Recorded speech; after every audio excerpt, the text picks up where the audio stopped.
শাকিব, আপনি কেমন আছেন? ভালো আছি। দুবাইয়ের টি10 লিগের দল বাংলা টাইগার্স একটি ঋণখেলাপি ফ্র্যাঞ্চাইজ। বেশ কয়েকটি অনলাইন সংবাদ মাধ্যমের প্রতিবেদনে উঠে এসেছে এই তথ্য। প্রতিবেদন এবং অনলাইন থেকে পাওয়া তথ্য অনুযায়ী বাংলা টাইগার্সের মালিক ইয়াসিন চৌধুরী নামে এক ব্যবসায়ী।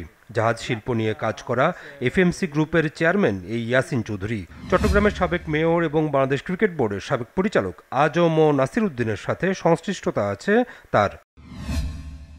বিভিন্ন সংবাদ মাধ্যমের প্রতিবেদন অনুযায়ী চট্টগ্রামের এফএমসি ডকইয়ার্ড লিমিটেডের মালিক ইয়াসিন চৌধুরী, যিনি বিভিন্ন ব্যাংক এবং প্রতিষ্ঠান থেকে ১,৬১০ কোটি টাকা সমপরিমাণ অর্থ লোপাট করে এখন সংযুক্ত আরব আমিরাতের দুবাইয়ে পলাতক।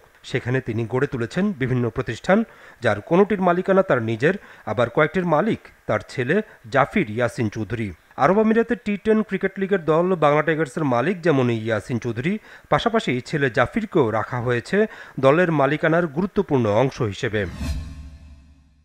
নিজেদের প্রচারের জন্য দেশের ক্রিকেট বিষয়ক সামাজিক যোগাযোগ মাধ্যমের এক পেজেও অর্থলোভ নিয়ে আছে বাংলা টাইগার্স মালিক কর্তৃপক্ষের।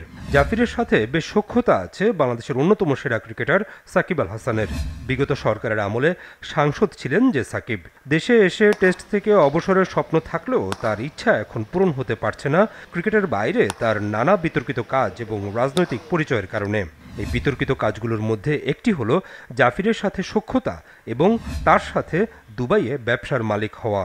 অনলাইন সংবাদ মাধ্যমের রিপোর্টটির প্রতিবেদক অনুসন্ধানী সাংবাদিক জুলকারনাইন সায়েরের সামাজিক যোগাযোগ মাধ্যম থেকে পাওয়া তথ্য অনুযায়ী সাকিব ও জাফির মিলে দুবাইয়ে জাহাজ ও বোট বাণিজ্য চালাচ্ছে, যে ব্যবসার লাইসেন্সও প্রমাণ হিসেবে দেখা গেছে প্রতিবেদকের ফেসবুক পেজে। অর্থাৎ সাকিব যে বাংলা টাইগার্সের অধিনায়ক এবং ফ্র্যাঞ্চাইজ দলটির শুরু থেকেই সম্পৃক্ত, তা জাফিরের সাথে তার ব্যবসার পরিপূরক বিষয়।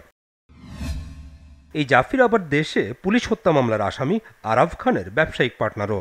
জাফির এবং তার বাবা ইয়াসিন আরাফ খান ট্রাভেল অ্যান্ড ট্যুরিজম নামে দুবাইয়ে একটি ব্যবসা পরিচালনা করেন। অর্থাৎ সমীকরণ মেলালে ক্রিকেটার সাকিব আল হাসান, জাফির ইয়াসিন চৌধুরী, ঋণখেলাপি ইয়াসিন চৌধুরী এবং চট্টগ্রামের সাবেক মেয়র ও একসময়কার বিসিবি পরিচালক আজম নাসির, প্রত্যেকের সাথে প্রত্যেকের যোগসূত্র খুঁজে পাওয়া যাবে।